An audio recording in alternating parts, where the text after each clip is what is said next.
Okay, so this is the first time that I'm recording a serious commentary on one of these training logs. And yeah, it's a little weird talking to no one in particular, but I'll make do. We're starting off with some bench press here. A couple comments about the clips you're about to see. One, I've recently switched over to a close grip bench press style because it happens to be a little bit easier on the nerves in my arms. As some of you may know, I have issues with those acting up and causing a lot of pain due to bar positioning on the back squat. So I've been doing this for a few weeks now, and these reps felt pretty good. I'm trying to work in the 6th rep range, but as you'll see here, I miscounted and went for a 7th rep, and I ended up failing. And actually the clip just afterward that you're going to see is another failure that I put. I'm putting 2 bench press failures back to back, just because I want to show the progression actually of me getting out from under it a little bit easier the second time. Something that I learned. Well, I've been crawling out from bench press failures for a while now due to constantly failing on towards the end of my set due to my arms. But I actually saw Gabe Malone very smoothly transition from a failure into a seated position, and I took notes, and I've done fairly well in a short period of time trying to mimic that, as you'll see in this clip. I do fail, and it comes down rather smooth. You'll also notice I'm in a different environment in this clip. I've made a switch recently to a new gym. Yeah, that was a lot smoother than the last one. It used to be that I ended up with the bar on my chest and I'd have to roll it down my torso, and it caused a lot of pain in my hip flexors and other things. So I'm glad that I could learn from someone else who was much more graceful than I at failing on the bench. And that rep, my camera ran out of battery, so that one's just a cliffhanger. You'll never know if I made it out alive or not.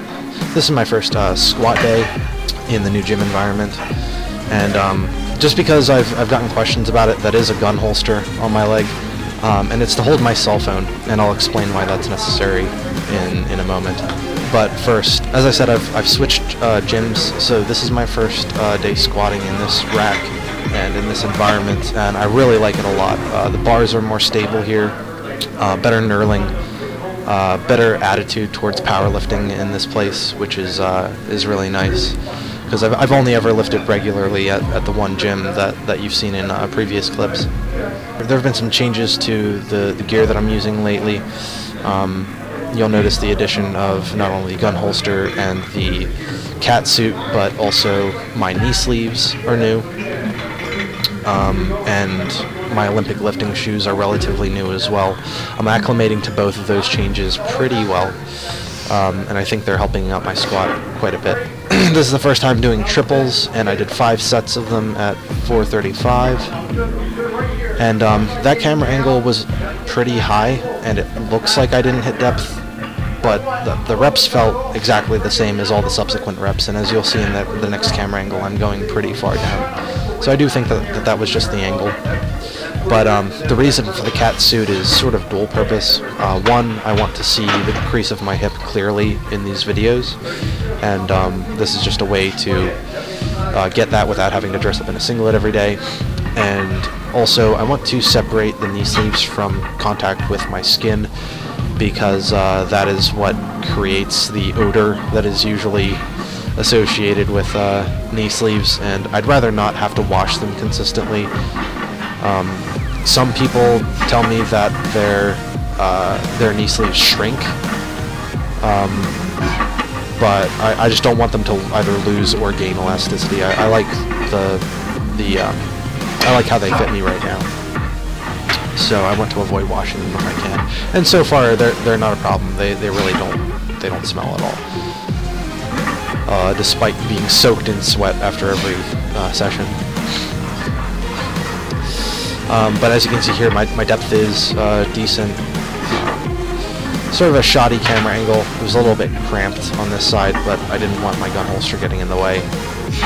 Oh, and the gun holster is basically just because I have no pockets with this setup, and an arm band to hold my cell phone with would be too much of a stretch for that cord to reach. And I'd also be paranoid about the cord tugging at my lever, which has happened before. If I ever wear the cord outside of the belt instead of tucking it in, it tends to catch or threaten to catch, and I don't want my belt flying open in the middle of a set. So the most logical place to keep my cell phone would be in the same spot my pocket would be, and a gun holster was just fitting, and it also happens to make me look like I'm hunting zombies, so that's cool. But that aside, that 435 for 3 was a PR. I did it 5 times. Felt relatively easy. I'm going to be going up next week. And that right there was a front squat PR of 320 by 5, and it was looking a little shoddy towards the end, but I think I can still squeeze a little bit more weight out. But before I do that, I'm going to focus a bit more on keeping my elbows raised. I have no rack position for my front squats. It's just non-existent. I can't get my wrists back that far, so I'm doing a crossover here. But that's all I really have to say in the time span of this video. I hope you guys enjoyed this style of commentary. I'll try to do another one soon, because there have been more changes than that to my training schedule as of recent, and some upcoming changes to my programming. But yeah, that's about it for today. Thanks for watching. See you next time. Bye.